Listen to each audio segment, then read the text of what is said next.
Hamdan. Merci, Bakar Fik, Sahar Dankoum, et bonjour à tous les invités, à nos téléspectateurs.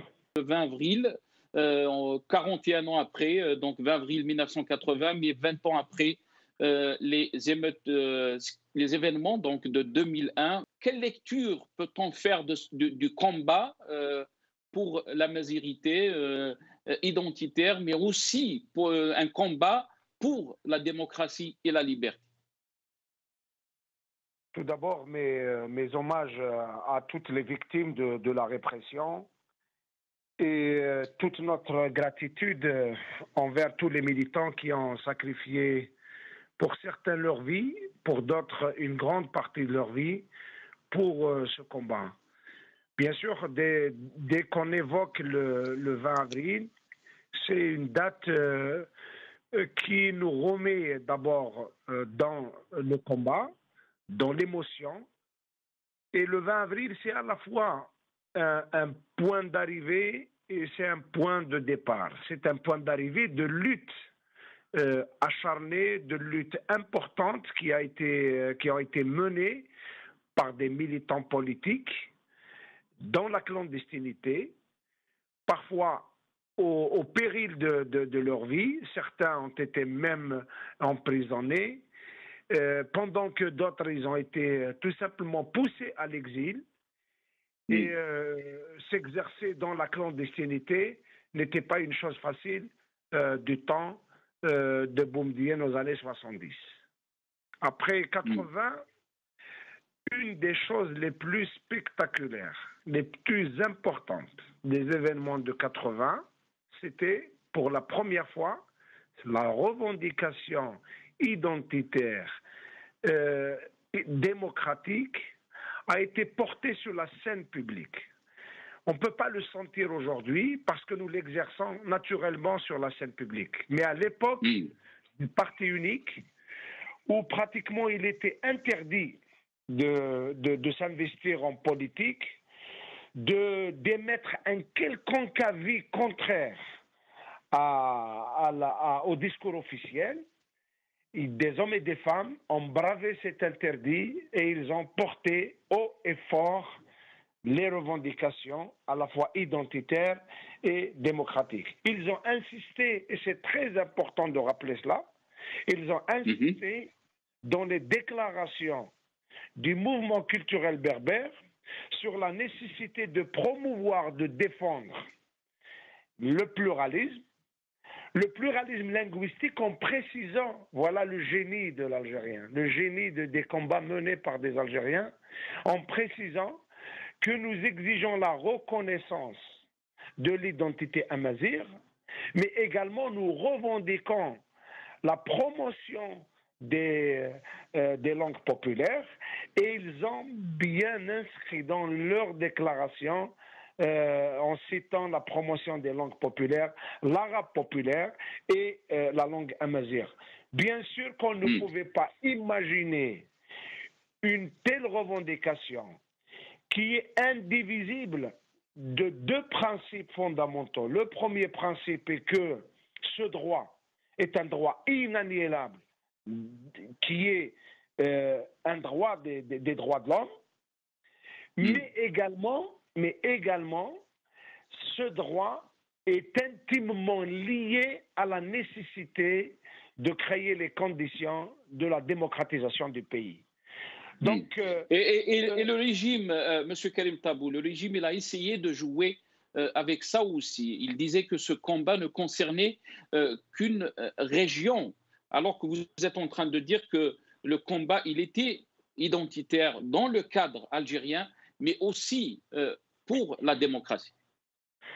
Vous savez, à l'époque déjà, les services de renseignement, la sécurité militaire, avaient tenté de manœuvrer par deux panneaux, deux démarches. La première, on a montré des jeunes qui étaient en train de brûler le Coran pour dire voilà, les Kabyles sont des athées, sont contre l'islam, sont contre le Coran, etc. Et c'était une manière, une tentative du pouvoir de créer des frontières et surtout de créer une solidarité autour de lui. Non seulement il voulait créer une frontière contre cette région qui porte le combat démocratique, mais surtout il voulait créer une solidarité nationale autour de lui.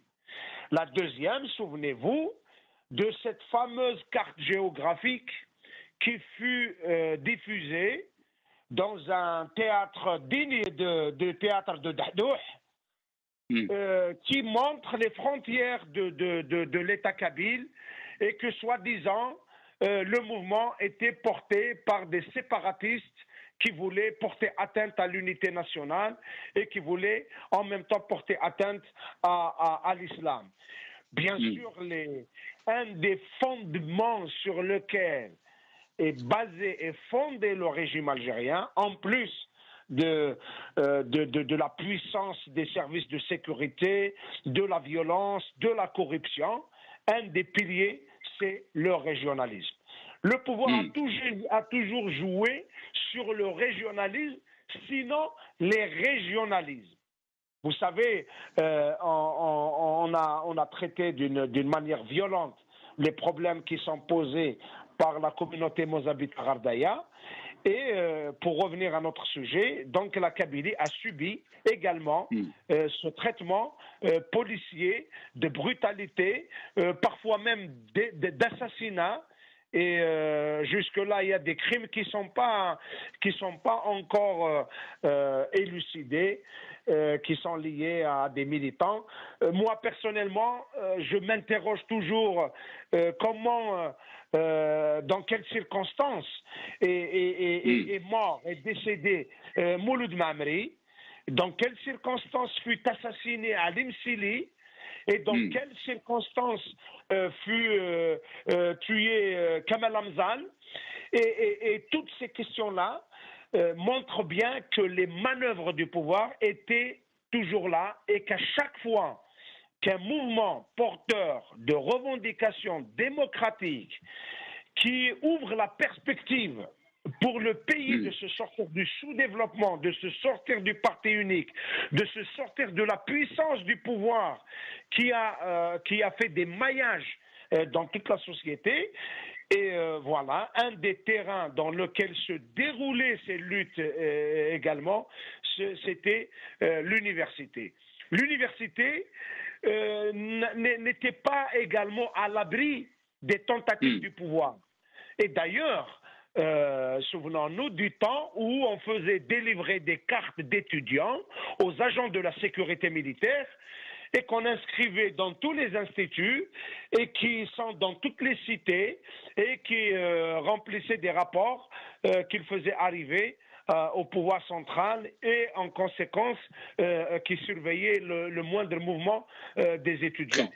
Puis le mouvement s'est développé, bien entendu, qu'il y a une relation, que la revendication démocratique est intimement liée à la revendication amazigh, ce qui fait que ce combat a eu à affronter plusieurs types de violences du pouvoir.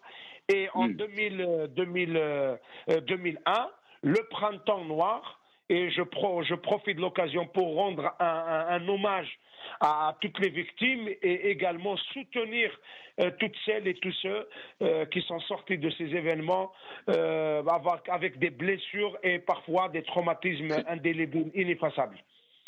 Très bien. Les manœuvres du régime Karim Tabou, on se rappelle, vous êtes en train de parler donc des événements de 2001. Il y avait la mort de Massini Sagarmah, Rabbi Rahmou, et tout aussi les autres jeunes, Rabbi Rahmhum, qui sont morts. On avait accusé le ministre de l'Intérieur, ce temps-là, Yazid Zarhouni, avait accusé le jeune Massini Sagarmah d'un voyou. Et après, on a vu ce qui s'est passé, les Algériens ont découvert la vérité. C'est vrai que ce temps-là, il n'y avait pas les réseaux sociaux, mais les manœuvres, c'est toujours les mêmes, Karim Tabou. Mais bien sûr, le pouvoir étant le même, et le pouvoir n'a de regard envers la société que par une logique de surveillance, de répression. Et il est vrai que cette déclaration avait attisé le feu. Si vous cherchez, vous faites une recherche sur Internet.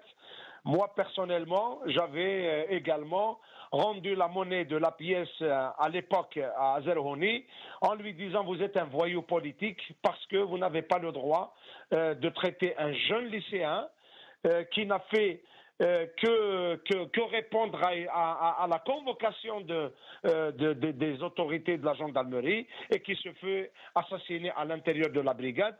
On ne peut pas accepter ce propos. Mais bon, au-delà de ce détail lié à la déclaration de Zerhouni, souvenons-nous quand même, il y a eu dans ce pays successivement des dossiers qui sont restés dans le flou absolu. La première est que même vis-à-vis des victimes du printemps noir, il y a eu une commission d'enquête qui a été mise en place, qui a été présidée par le professeur Yessat. Et de nos jours, même si le rapport, selon les médias, il fut remis au chef de l'État de l'époque, Abdelaziz Bouteflika, et également les éléments qui sont sortis dans la presse faisaient état soi-disant d'infiltration des services de la gendarmerie par un autre corps de sécurité qui se serait rendu responsable de ces assassinats. Mais au-delà de la version du pouvoir, voilà un épisode douloureux, dramatique, macabre de l'histoire de ce pays qui est resté dans le flou. De la même manière, ce pays a connu un autre drame qui est le drame des disparus. Il y a dans ce pays 14 000 ou 15 000 selon des statistiques diverses entre les associations et les ONG, 14 000 disparus. Vous imaginez, dans ce pays, il y a eu 250 000 morts sans aucun ne soit présenté devant la justice pour les crimes dont il est responsable. Parce que ces événements-là sont le résultat d'options politiques, de décisions politiques prises. À l'époque, si vous vous souvenez bien, lorsqu'il y a eu les assassinats de jeunes en Kabylie, lors du Printemps noir, on avait interpellé le chef de l'État pour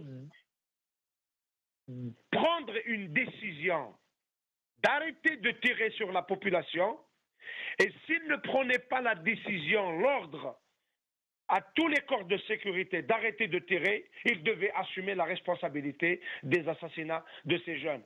De la même manière, il y a eu des généraux qui se sont réunis, ils ont décidé d'arrêter le processus électoral, ils ont pris l'option de la guerre, le pays a payé une facture énorme et de nos jours, ces généraux se font de nouveau transférés, transportés dans des avions présidentiels de Paris jusqu'à Alger. Et voilà, la réalité, elle est là. Donc le combat, il n'est pas seulement un combat culturaliste, comme tentent le réduire certains, c'est plutôt un combat qui portait la flamme démocratique. Et je pense que l'un des aboutissements heureux sur lequel tout le monde doit être fier, et notamment les militants qui ont sacrifié une grande partie de leur vie dans ce combat, c'est l'aboutissement de toutes ces luttes démocratiques qui ont abouti à cette révolution qu'on est en train de vivre depuis le 16 février 2019, portée par tout le peuple algérien, qui exige le changement radical, qui demande et qui exige un processus qui doit aboutir à la mise en place d'un état de droit. Donc, c'est un capital symbolique, émotionnel, politique énorme qui doit être aujourd'hui évoqué avec beaucoup d'esprit de responsabilité, mais également avec beaucoup de sens. Réduire, charcuter ces événements, les couper les uns des autres, c'est tout simplement tomber dans le piège du pouvoir qui continue et qui tente de cantonner les luttes dans des quartiers pour en faire des luttes de quartier, pour en faire des luttes de région, parce que finalement, ce peuple, après avoir été spolié de son indépendance, laquelle indépendance devait restituer aux Algériens leur liberté, le peuple algérien, à travers tous ces événements, il a continué à se battre pour l'indépendance. Et d'ailleurs, aujourd'hui, vous voyez très bien que dans le Hirak, les questions qui sont revendiquées autant par Hussein Ahmed en 63 que par le printemps berbère 80, que par le printemps noir, que par les événements de Constantine en 86 et à Oran, que tout ce que les militants avaient mené comme lutte sociale, lutte politique, lutte culturelle, ils ont abouti à ce fleuve de liberté qui est en train de se dérouler dans le pays. Bien sûr, restez avec nous, Karim Tabou. De prendre également 2 secondes. Je ne peux pas parler de tous ces événements sans évoquer avec beaucoup d'émotion et lui adresser nos salutations les plus chaleureuses à Maître Ali Abdel-Nour, qui était au centre de tous ces combats. Aujourd'hui, évoqué le 20 avril, et il est important d'évoquer cet homme qui a sacrifié pratiquement toute sa vie pour les luttes démocratiques, pour les luttes pour un état de droit. L'université, comme beaucoup d'espaces démocratiques de lutte, a été ces dernières années au centre du combat démocratique, des luttes démocratiques, mais également les syndicats, les chômeurs, l'associatif dans toutes les régions du pays. Il y a eu des dynamiques d'action, des dynamiques de revendication qui étaient importantes. Et le couronnement est que les Algériens, finalement, découvrent d'une manière, et je rejoins Qadi Hassan sur la question, découvrent qu'ils sont finalement concernés par le combat qui nous est commun. Qu'il prend l'allure d'un combat culturel ou d'un combat pour les droits de l'homme ou d'un combat pour les droits sociaux, mais en fait les droits de l'homme sont indivisibles et que les Algériens découvrent très bien que le pouvoir en est l'obstacle à leur émancipation, l'obstacle à l'accès de l'Algérien à la vie digne. Et bien sûr que je partage également le fait que ces manœuvres ont certainement laissé des séquelles dans la société, puisque quand même il y a de nos jours des minorités de part et d'autre qui sont poussées à prôner des idées extrémistes. Et bien sûr que cela va constituer en permanence un risque parce que les impasses politiques servent de terreau qui alimente les extrêmes. Et d'autant plus que l'approche sécuritaire du pouvoir, qui a été ébranlée par le caractère pacifique, calme, apaisé, de débat, d'intelligence, de cohabitation et de coexistence de tout le monde à travers le territoire national dans le Hirak, pris de panique, le pouvoir recourt aux vieilles recettes, en jouant sur les divisions, en jouant sur les particularités d'une région par rapport à une autre, en jouant sur les catégories sociales, en essayant de dresser les uns contre les autres. Ça laisse des séquelles, mais bien entendu que le Hirak a dépassé ces obstacles-là. Maintenant, le risque est que parfois, quand les mouvements de ce type sont poussés par l'entêtement du pouvoir, par l'usage de la violence, par l'encerclement de populations, par des logiques sécuritaires faites d'emprisonnement et de brutalité policière, parfois ça peut alimenter les extrêmes qui seront tentés de se chercher une autre façon de régler le problème que par la voie pacifique.